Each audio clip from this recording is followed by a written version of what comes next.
What's up, everybody? Welcome to episode one. Episode one? What? Episode one, season two of Bet Parks presents Stick to Hockey Live. Jason Myrtetus with you. Charlie O'Connor from The Athletic. Broad Street Hockey going to join us momentarily. 3 days a week. That's what we're doing right now. We're going to start that today as the season will begin next week. Preseason will wrap up for the Flyers coming up tomorrow. And plenty to discuss. Tons to get into. It's been a pretty frustrating preseason exhibition season for the Flyers. Inability to score and just struggling to put the puck in the net, struggling to generate offense, missing a lot of players, more players going down with injury. Felix Sandstrom now out with an injury as well. Sam Ersson played the whole game last night. Tons to talk about, and we'll talk about it all, including John Tortorella, with Charlie O'Connor coming up in just a couple of minutes. Let me tell you about our sponsors, Bet Parks. It's a great time to get on the Bet Parks app and get all your action in for the football season, all for college and pro. You've got baseball and the playoffs coming. You've got obviously hockey is right around the corner. Hoops not that far away, college and pro as well. Tons to get your action in on, and you do it on the Bet Parks app. So download it today. Use the promo code JASON750, JASON 750. New and existing users will get a risk-free bet up to $750. Easy to sign up, easy to navigate, faster to win than ever before. So again, use that promo code JASON750, and then I'll get you that risk-free bet up to $750. And terms and conditions do apply. So download the Bet Parks app today and make sure you are over 21, present in Pennsylvania or New Jersey. Gambling problem, call 1-800-GAMBLER. And also got to tell you about Conquerville Subaru. Fantastic dealership. I've been with Conquerville for so many years. Bought my first car there. My son's going to buy his first car there. He's just about 16. We'll be in December. But why do I keep going back to Conquerville? It is trust. Conquerville cares. It's not just a saying. It's a reality. And in fact, they've been doing such great work in the community. It's unparalleled. They were the first Subaru Nation Love Promise Dealer of the Year winner back in 2015. They have 8 years supporting Nemours Children's Hospital of Delaware. They've adopted 15 classrooms in the Marcus Hook Elementary School once again. That gives teachers $500 of classroom supplies each. And they continue the donation of thousands of coats to La Comunidad Hispana in Kennett Square. They've been doing that for over 10 years, and that continues to this day. So visit their beautiful showroom on Route 202 in Glen Mills. It is gorgeous. And you can check out all the certified pre-owned inventory or pick from a list of incoming Subaru vehicles. Check it out. It's Conquerville Subaru. It is more than just a dealership. They have an award-winning service department. You get a free car wash with every service appointment. So visit ConquervilleSubaru.com online and check out the showroom again on Route 202 in Glen Mills. And remember, Conquerville cares. So we'll get to Charlie O'Connor in just a second. The preseason, like I said, will wrap up coming up tomorrow night when the Flyers take on the Islanders, put a bow on this exhibition season. I, for one, I hate preseason hockey. Can't stand it.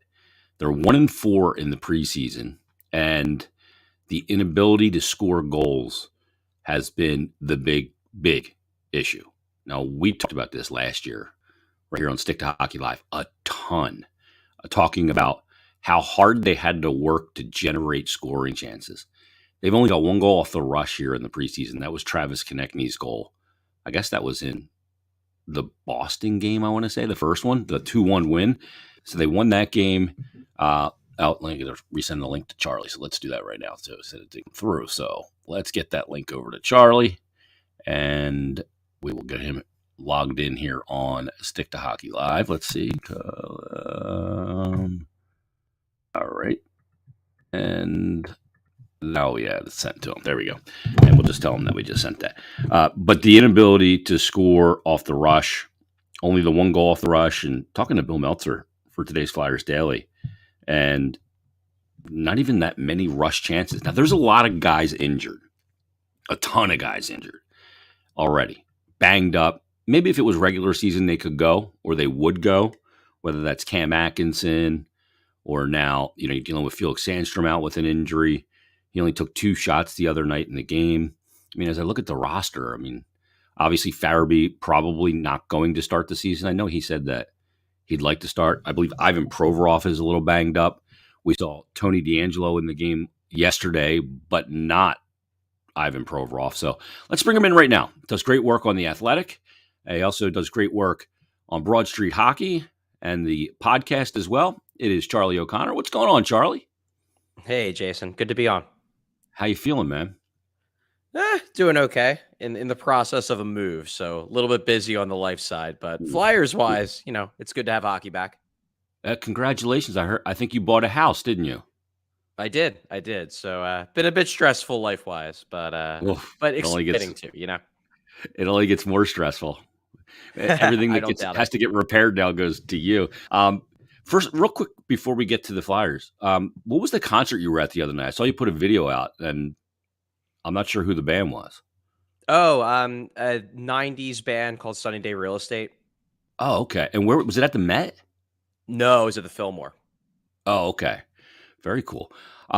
Let's get to this preseason, Charlie, because the inability to score goals is on display again. We know last year they finished 31st in goal scoring.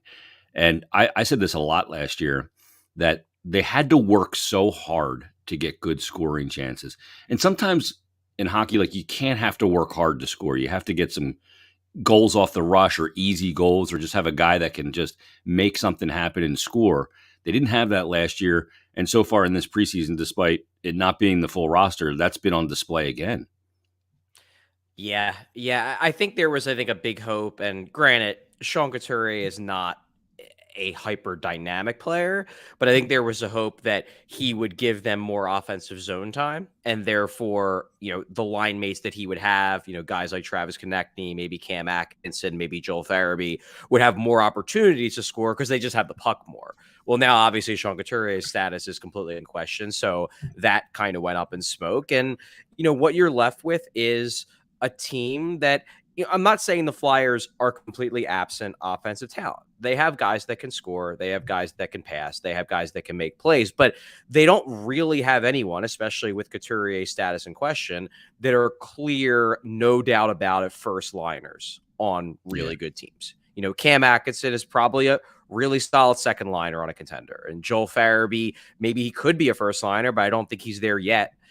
Travis Konechny is probably also a good second liner on a good team, maybe a great third liner. And you're going to kind of have to try to do it by committee, but they don't have the depth of the teams that really can do it by committee. And then you have a guy like Tortorella. Like, I think, and I tweeted this, I think this weekend, that I fully believe that given time, it probably won't happen immediately, but given time, John Tortorella will make this team better defensively. I just don't know what he can do about the offense, because there's only so much you can coach when it comes to offense. A lot of that is just, can guys make plays or can they not? Yeah, that's the thing. And you don't say that because he's not an aggressive offensive mind, which is the perception of a lot of people, that he's all about defense, blocking shots and structure, and he doesn't really care about the offensive end of the ice. That's not true. No. And I think, it goes back to his time in Columbus.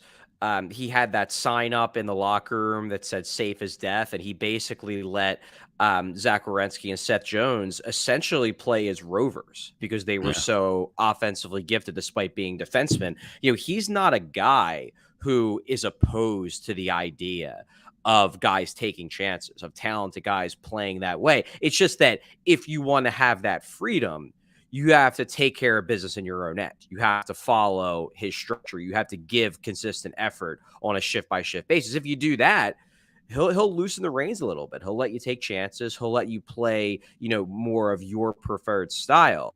And I think he'll be willing to do that if this works long term. It's just that, do the Flyers have anyone with the all-around skill of a Seth Jones or a Zach Werenski? I'm unconvinced. On the back end, maybe you could say Travis Sanheim and Ivan Provorov, but Sanheim to me is more of a really good second pair defenseman, and Ivan Provorov has great natural ability, but the last couple of years hasn't played up to, I think, the level that he can play. Now, maybe putting him with Tony DAngelo will allow him to relax a little bit more, not have to take on the entire puck moving load. But that's a question. It could work. It might not. We have to wait and see. So is there the potential for guys to, maybe open up their game? And in fairness, we're going back to the preseason.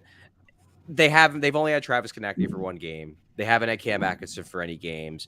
They are missing some key, and obviously Joel Farabee is still making his way back from neck surgery. So they are missing some key offensive players. But as I said, none of those guys are clear-cut first-line NHLers on good teams. So they'll help.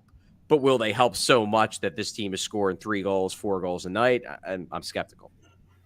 Yeah, that's the thing. They can't throw a guy over the boards that's just going to go out there and take over a shift and be an offensive. You're going to be able to throw a guy over the boards where the other team's going to go, oh shit, he's on the ice. You know what I mean?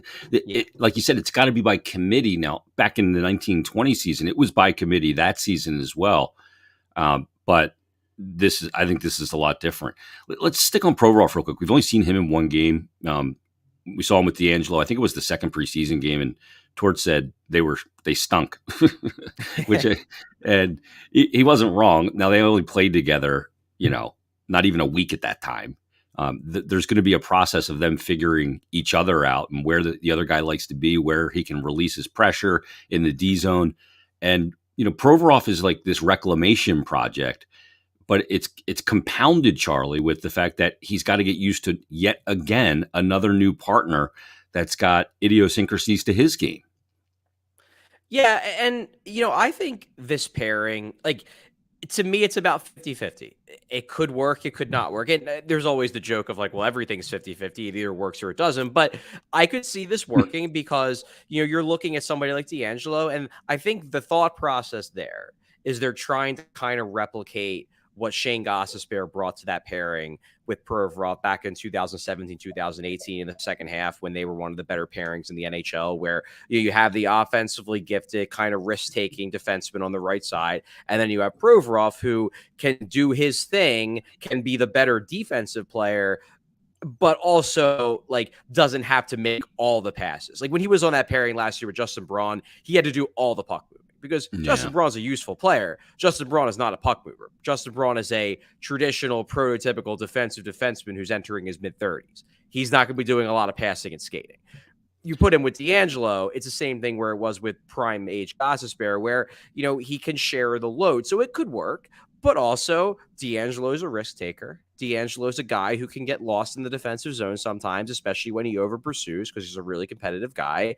So it could flop, and it didn't look good in that first preseason game. But it's a preseason game. You expect that over time they'll develop more chemistry. Is it going to be enough chemistry for the pairing to work? I guess we'll see. But I thought Brad Shaw after that game was very honest. And I think we're going to like talking to Brad Shaw's media members because he seems like a very forthright guy. But he more or less said, it better work because I don't know, what other options we really have for a first pair. Because they kind of made the decision last year that Rasmus Ristolainen they don't want to use on the first pair because Ryan Ellis missed the whole year and they kept him on the second pairing with Travis Sanheim. Yeah. And they already tried Justin Braun there, and Justin Braun did all Justin Braun can do, which is he held his own. He didn't get killed, but he's ideally not a first pair defenseman. Ideally, he's not even a second pair defenseman at this stage of his career. So your one chance to have a legitimate first pair is if Tony DAngelo works as a first pair right-handed shooting defenseman. And they're going to give it, I think, every opportunity to try to make it work. Now, will it work? I don't know. Chemistry is a fickle thing. Sometimes guys have it, sometimes they don't. And they're just crossing their fingers that they develop it. Yeah, and the thing is, one of the things Brad Shaw said is both guys like to have the puck. And, if both guys want the puck, there's only one puck. The other dynamic with those two, Charlie, and, we don't know Tony DAngelo very well yet, but we do know that he is a highly emotional player and he burns hot. He's like Torts. He burns hot. And Provorov, from a personality standpoint, I don't think could be any different than Tony DAngelo. I mean, how does that dynamic of those two players off the ice, on the bench, work? It's an interesting question because, again, it could end up working perfectly and they could kind of balance each other out where, Provorov calms DAngelo down and DAngelo maybe will push Provorov the way he needs to be pushed. It could work great. Or they could be at each other's throats. Like it could happen where, Provorov makes a mistake, DAngelo loses his mind, and then they hate each other. Like you just And they don't fight in the know. tunnel. Yeah, that could be another DAngelo versus a Russian battle. You don't know. You don't know how this is going to play out. So to me, like the DAngelo move, it was a risk. It's not guaranteed to work. It's not guaranteed not to work. We just don't know. They're taking a risk here. And I guess he's only signed to a 2-year deal. So if it doesn't work, it's not like they're locked into him for the next decade, but it could be good. It could also be bad. And to me, it's the most fascinating roster, not battle, because it's not like DAngelo isn't going to make the team. It's not like Provorov isn't going to be a first pair defenseman, but it's the most fascinating roster combination, lineup combination, especially in the first month or so of the year to watch, because it could legitimately, in my mind, go either way from a does this function standpoint. Yeah, I agree. I think it's the one that I've highlighted the most, where I'm just wondering how this plays out, because you're right. A guy like DAngelo could be the right guy from a personality standpoint that counterbalances and vice versa. And maybe look, DAngelo played with Slavin last year. Slavin's a great player, but I mean, and he was good on that top pair. He faced teams, top units all season last year, and they did well. But the other thing is Carolina won a lot of games, and I worry about Tony when things, aren't going well.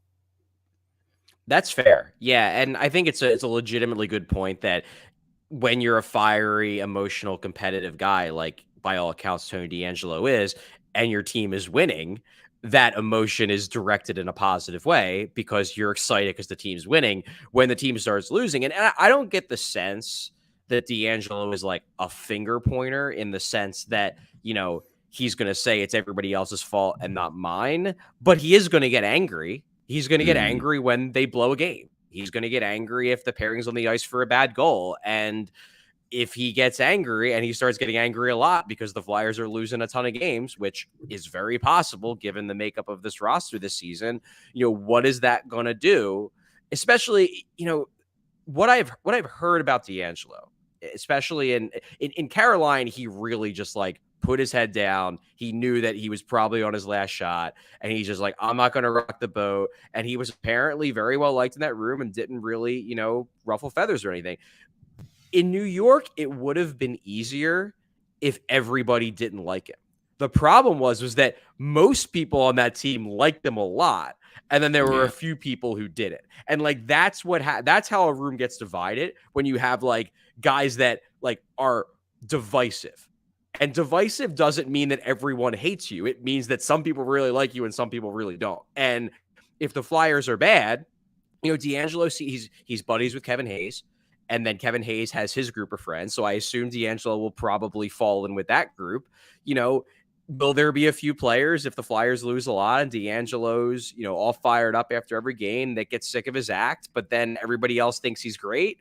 Then you could have a problem. And, that I think is sort of what happened in New York from what I've gathered, where it's not that he wasn't popular. It's that there were a few guys who didn't like him, and then things went south, and then the Rangers got tired of it and just decided to cut ties. So it's an interesting point about if the team loses, will DAngelo be able to handle it in a way that doesn't create problems in that room? But look, as John Tortorella has said on multiple occasions, that room probably needs some shaking up. So maybe it might not be the worst thing to inject some tension into that room, because if anything, Tortorella's kind of implied that the problem isn't necessarily that guys are all at each other's throats. It's that guys aren't at each other's throats enough. They're not holding each other accountable enough. Everybody's a little bit too friendly. So, maybe it could be a blessing in disguise. Who knows? Yeah, I heard Keith Yandel and Spit and Chiclet say that, despite how last year went, they had a blast. Like, I didn't like hearing that. You know what I mean? Yeah. It should be miserable when you stink. Exactly. And look, I think it's always good to have a little bit of, it can't be too comfortable. It can't be like you're walking into the country club, and you could just sign for everything. You got to have some discomfort in there when things aren't going well. One of the other pairing of players that I'm interested in, and I think that one of them has looked pretty good, made some mistakes in the preseason. The other one hasn't flashed enough for me, and that's Morgan Frost and Owen Tippett. Now, we know both of these players, Charlie, they got a huge opportunity in front of them because, and that's maybe the one thing that these two players would say they haven't had yet, that legit NHL opportunity. So let's take them kind of one at a time and then as a group. But first, let's start with Tippett. What have you seen from Tippett this preseason? Because I think this is a huge opportunity for him, and he could fill a void for this team that they need. A guy that can score off the rush, a big body that can really skate and has an offensive skill set. Got to shoot the puck. But what have you seen from Tippett? Yeah, I haven't seen a ton. He's made some, I guess, decent passes. We haven't really seen the fascinating thing with Tippett, and I did a feature on him at the end of last season that made this point, is that at every level other than the NHL, he's been a sniper. He's been a scorer. He was an incredible goal scorer in the OHL. He scored in the AHL. In the NHL, for whatever reason, he struggled to finish on his chances.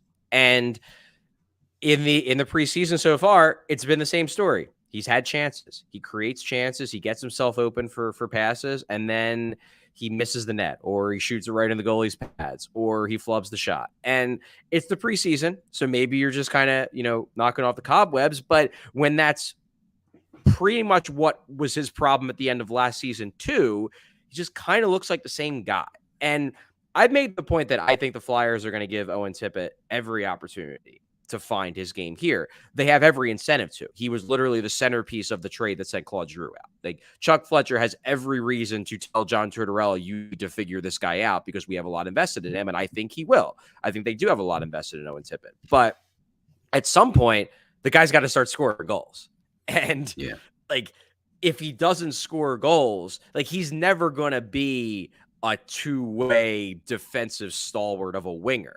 He's got to score goals to be a legitimate NHL player.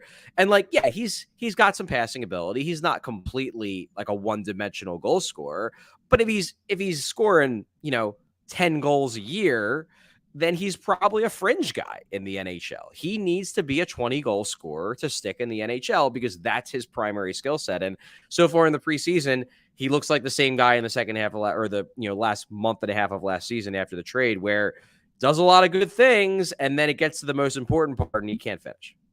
Yeah, and his skating ability is much better than I thought it was. I mean, you see that explosiveness with the skating and that big frame, but he's got to bury.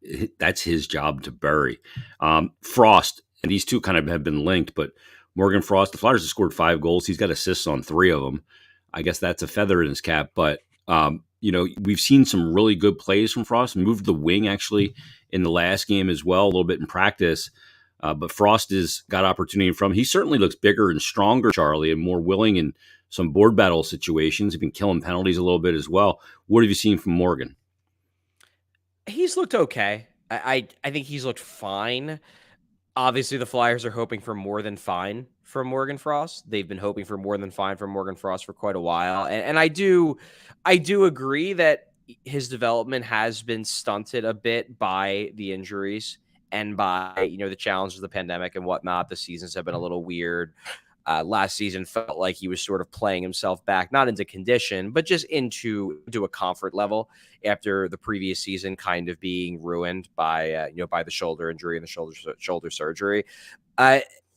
The thing with Frost, I think, is that this really, and I feel like we've said this for quite a few years, but this to me really feels like a make or break year for him because the Flyers don't really have a choice. They have to give him scoring minutes. They have to put him in scoring positions. They just don't have anybody else. You look at their center depth with Couturier out, it's Kevin Hayes and then what?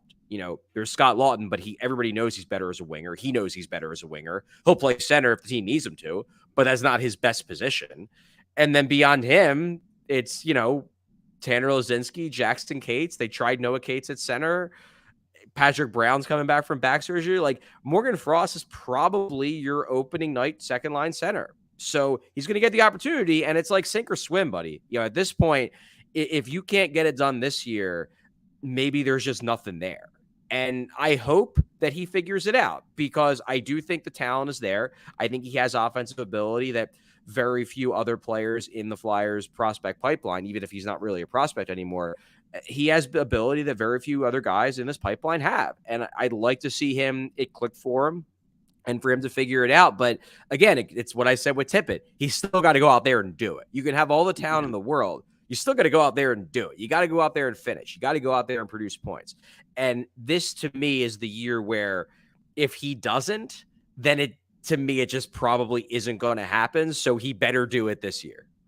Yeah, and if he doesn't, it's certainly not here, beyond this year. I mean, he could try and kick it up somewhere else and see if that works out. But yeah, you're right. I mean, he's got all this opportunity in front of him. You mentioned the Cates brothers, Jackson and Noah.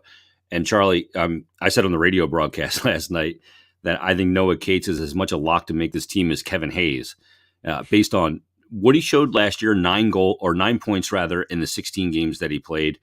And you wonder, did he just come in and kind of get on a heater and things went well and all that? And then what's he going to come in like this year? Well, he came in, first of all, in fantastic condition and shape. And then he's coming in this preseason and, to me, not really put a foot wrong. He's been a guy that is so detail-oriented in his play in all zones, a guy that a coach loves to throw over the boards. And to me, he's been their best player that we've seen significant time out of, and he's an absolute lock to make this team. Yeah, I think so. I think the Flyers would be nuts not to put him on this team. Yeah, I wasn't at the game last night in Long Island, but the Islanders commentators, as I was watching the stream, were saying that we're talking to people that have watched all the games, and they'll say that Noah Cates has been the Flyers' best player preseason. I would agree, and this is even dating back to the rookie games, the ones in Allentown. I thought he was really good in both those games, particularly the second game, and I think he's the kind of guy where he's just, and Ian LaPerriere said this after the preseason game in Philly that he coached, that basically just that he's a coach's dream. LaPerriere said after one of the rookie games that, I'd love to coach him in Lehigh, but I don't think I'm going to get to, because he's going to make this team out of camp. Like, they know. And, it's a bummer to say this, because I really wish that on multiple levels that things would work out differently, but it's almost like he looks like what Oscar Lindblom was turning into before the cancer diagnosis. Yeah. He's that same kind of guy where he does everything right. He wins battles. He's in the right spot. He attacks the net, and he's even a little bit quicker than Oscar was. And I think there's a chance that Cates can fill that same role that it looked like Lindblom was growing into before, he was unfortunately diagnosed with cancer. And ever since then, even after, thank God, he beat the cancer, he hasn't looked like that same guy from before the diagnosis. And Noah Cates, to me, I hate to say he can replace Oscar Lindblom, because especially in terms of the type of person Oscar Lindblom is, I don't think he can be replaced. But from an on-ice standpoint, I think Noah Cates can fill that role that was left open after Lindblom, could no longer be the player he was pre-diagnosis. Yeah, he checks a lot of those hockey boxes for sure. And can kill penalties, and boy, his play in the neutral zone is like so detailed. I love that element of his game. Cam York, Charlie, is a guy that I thought he looked better in the Islander game, and there was a little bit more urgency to his game. And he's such a smooth player. He's silky and very laid back, and he's not a guy that's going to get himself out of position and those kind of things. But there needs to be a little bit more urgency to his game. And I know that's something that the coaching staff has talked about with him. He looked like he had a little more urgency in that game against the Islanders.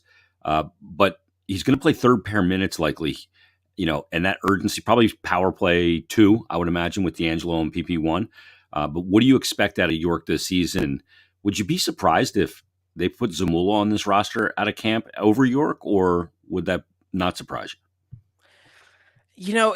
I think it would surprise me, but not because I think York has blown the doors off. It would just surprise me because I get the sense that the Flyers still want to see Zamula bulk up a bit more. I think it would, at this point at least, and this could change. There's still another week or so left before the first game. I think they're not super happy with the way York has played in camp thus far. Like, to me, it would be more likely if they just say, he needs a little bit of a wake-up call. Let's just roll with a Nick Seal or Justin Braun pair to start the year, rather than. I can't handle that. Fans will I'm just saying. Bananas. I'm just saying.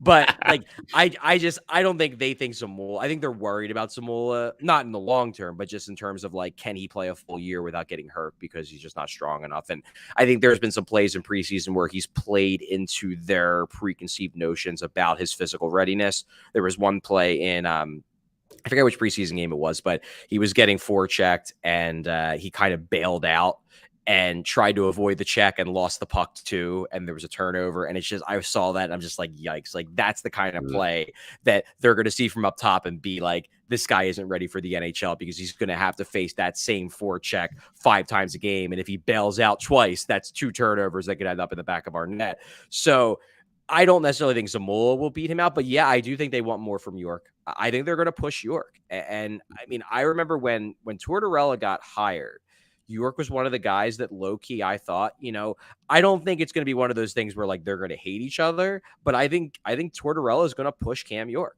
I think he's going to push Cam York. And Tortorella said something very interesting to us a few days ago where he basically, regarding Cam York, he said, why wait? Like, why wait for Cam York to become the guy we think he's going to be? Let's push him to become that guy now.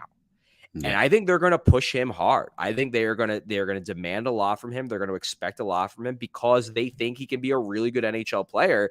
And they might clash a little bit at the start because the Flyers are not going to, and I hate to use the word coddle, but the hard truth is, this is a guy who was top dog on defense at the U.S. National Team Development Program, was top dog on defense at University of Michigan, and comes in and probably expects to sort of be top dog again.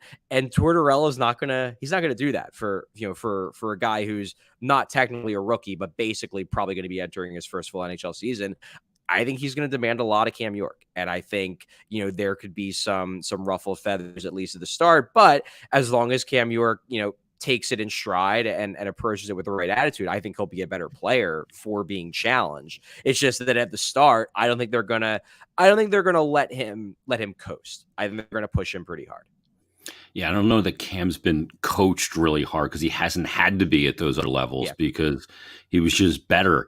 But I loved what Tort said. I love that, like, why this guy's got all this talent. We see the boatloads of talent, but so why wait for it all to come together? Let's push it and make it come together now, even more quickly than maybe the kind of the laid back path. And that's going to be an interesting dynamic. How you're right though, how Cam handles somebody being up his rear end every day to push even harder to break through different barriers is going to be one of the fascinating things of this season. Tort said too, I don't watch the goalies. That's Dilly.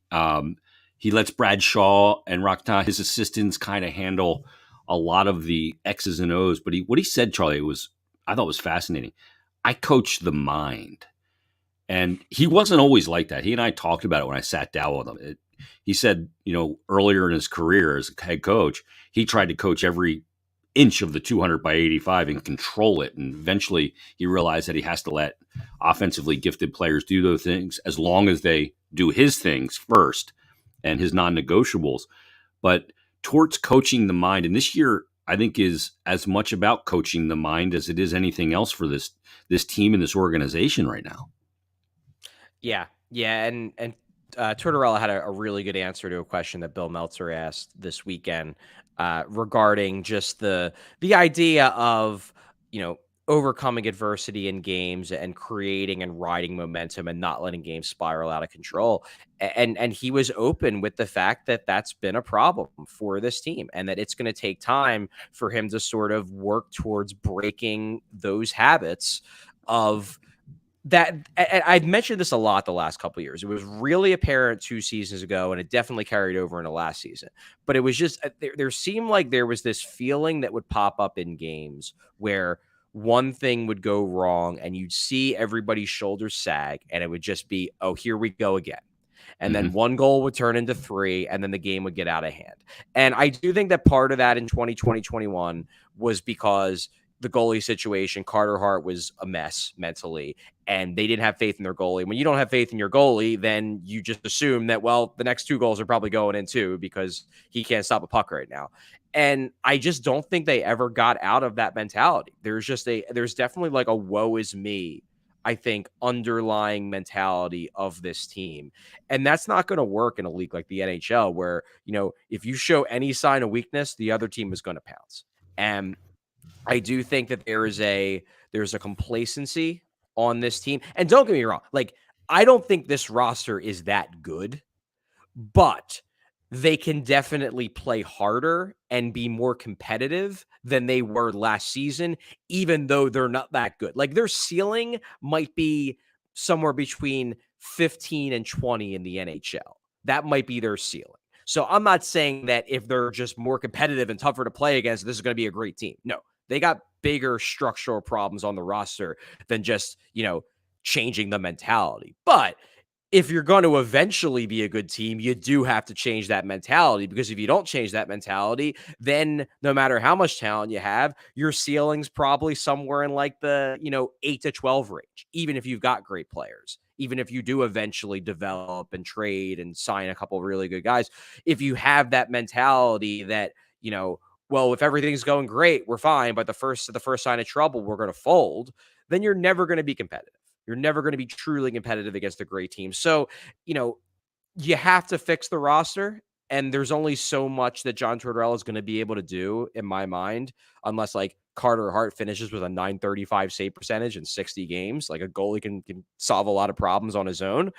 But beyond that, this team has a ceiling. It's not going to be great in my mind, but they can be better if they fix some of the mental issues and are more competitive and don't just collapse at the first sign of trouble like they've done the last couple seasons. Yeah, and that's the foundational block that needs to come out of this year. I think, Charlie, it's important, like, a couple things that come out of this year. I felt like the last 2 years, it's like you have nothing to show for it. You didn't develop guys when you were bad, or, there was things that could have taken place that didn't take place in those 2 years of poor performance in the standings. This year, even if it's a poor performance in the standings, you got to come out with something. You got to come out with knowledge about some of these young players, maybe knowledge that you developed a couple young players, or you got Provorov moving in the right direction, or Konechny, or whatever it is. You got to come out with something this year. Chuck Fletcher eventually termed it as a year of stabilization after a lot of different messages initially. But, to come out of this year, what do they need to come out with this year? I think that foundational block of accountability and culture and standard and these catchwords that we use are absolutely have to be there. But what do they need to come out of the year with? First off, I 100% agree with you. I do think, they need to come out of this year, with some types of positives, whether, as you said, it comes down to like developing certain young players, getting more out of certain guys. But one thing that I think is also very important, and Tortorella straight up said this, and I think it kind of maybe went a little bit under discussed considering how important it is. But Tortorella straight up said in one of his early interviews, he said that one of the things I'm really good at is figuring out which guys don't fit. And I think that's really important too, in that Totally agree. Tortorella is trying to build something here. The Flyers, clearly, they signed into a big contract. He's going to be this coach for a while. He might be this coach even longer than the general manager is the general manager. But Tortorella is trying to build something here. And I think this year is just as much about weeding out guys who they believe can't get with the program as much as it is getting more out of the guys who are going to stay. Because there are guys on this team that they need to make final decisions on. Guys who are in their mid-20s. Guys like Travis Konechny, guys like Ivan Provorov even, guys like Travis Sanheim, whose contract expires at the end of this year.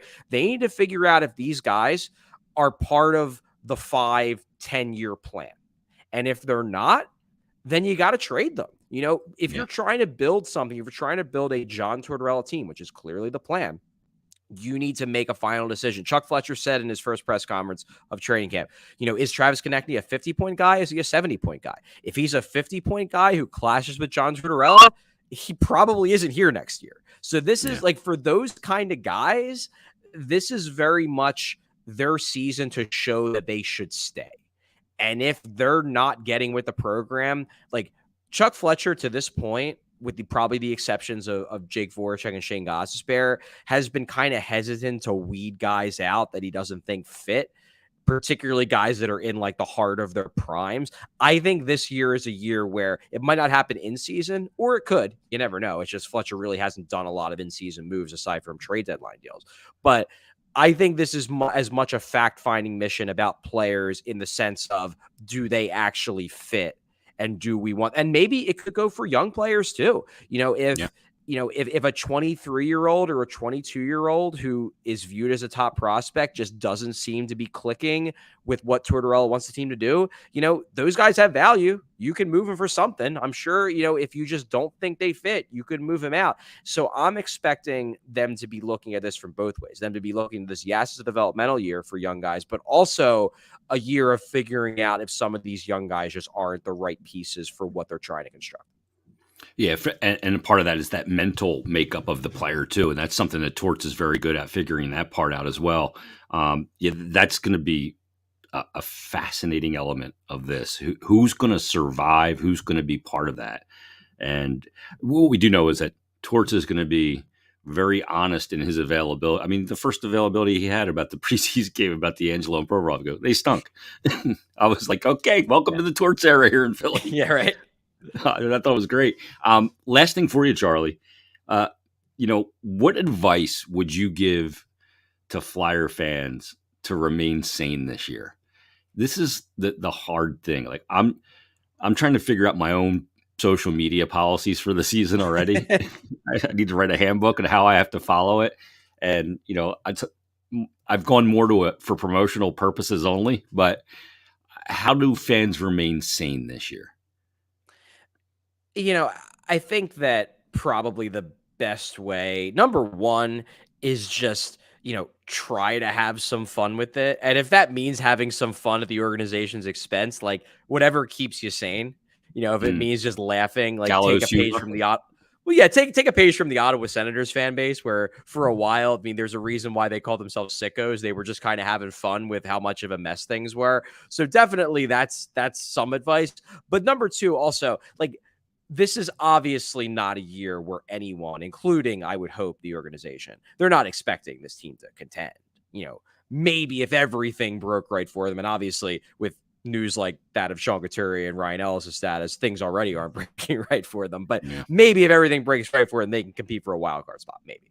But to me, if you're going to watch this team with an eye towards anything, it's got to be with an eye towards the future. Like, if, for example, like if James Van Riemsdyk scores a bunch of goals, like, that's great for whatever, it's good, but it's only good for the fact that, like, that will increase his trade value for the trade deadline. Whereas if Wade Allison makes the team and starts doing real good, that's legitimately exciting. That's legitimately something to get excited about, because you're like, okay, this guy could be a piece. He could be a piece for the next good Flyers team, like really good Flyers team, 3 to 5 years down the road. So I would say watch these games with an eye towards what actually will matter 2, 3, 4, 5 years down the road, because that's what really matters this season. It's what players can be part of the next relevant Flyers team, because I don't think it's reasonable to expect that this team will be,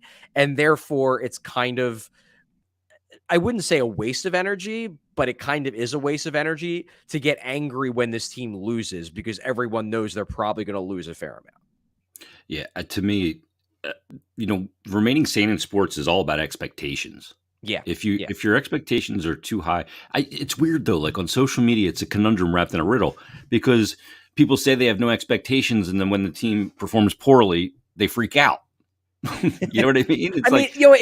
It's sports fans. Like, sports fans are gonna. It's an inherently irrational thing. You're tying your emotional well-being to the performance of a team of a bunch of guys that you don't know, and you're doing it in large part because you're escaping from everything going on in the rest of your life. And I'm not saying that as a critique. That's just what it is to be a sports fan. I mean, I cover hockey as a journalist. I am a diehard fan of the Philadelphia Eagles. I do that with the Philadelphia Eagles. Like, I live or die on every play, and I get angry, and I can allow myself to be irrational because it's fun, because that's the fun of being a sports fan. So, enjoy it and have fun. And if part of having fun is, releasing some anger by yelling at Chuck Fletcher and the coach and the players you don't like, then sure, have at it. But if you're letting it like legitimately impact your well-being aside from watching sports and aside from watching the Flyers, then maybe take a step back and realize like this team, going in, you knew on some level it probably wasn't going to be very good.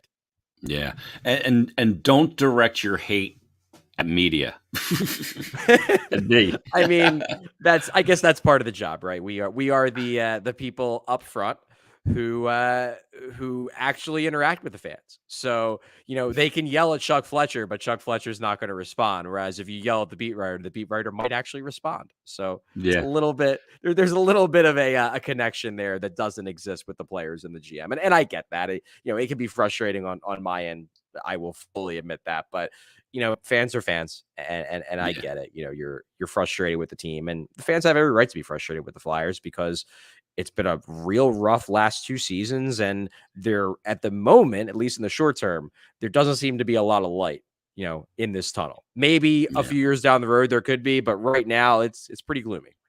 Yeah. Well, I'm not going to bring up the fact that Jake Voracek tweeted you a couple times. Oh, Jake. Oh, just happy that I'm not blocked. He had me blocked at one point, and I called him out when he was still here. I said, dude, like, why the fuck did you block me? He's like, I blocked you? I'm like, yeah. And then I looked the next day and he unblocked me.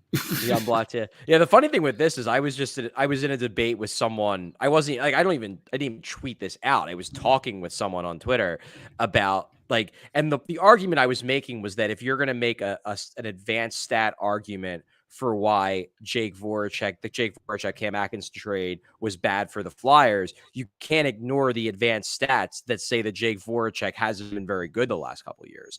Yeah. And it was more of an argument against like the hypocrisy of using stats to argue one thing while ignoring the stats that don't support your argument. And I guess somebody somehow found its way to Jake, and Jake decided to rip me, which like, it's fine. I mean, I don't know if Jake might hate me now, but we've always had a good relationship. So hopefully he just realized it was a good fun. I think he's got the Google notification thing on his name, like and it probably just his phone is nonstop vibrating at it because he finds shit, man. Good on him. Charlie, thanks so much for doing this, man. It's going to be an interesting season. With Torts around, it is not going to be boring. So I appreciate the time. We'll be reading your stuff on The Athletic every time you come on. I tell you, The Athletic and the coverage that you and all the NHL guys on The Athletic provide is unparalleled. So I appreciate you doing this. Check out Charlie on Broad Street Hockey and the podcast as well. We'll be seeing you at the barn, brother. Yeah, sounds great. Thanks for having me, Jason.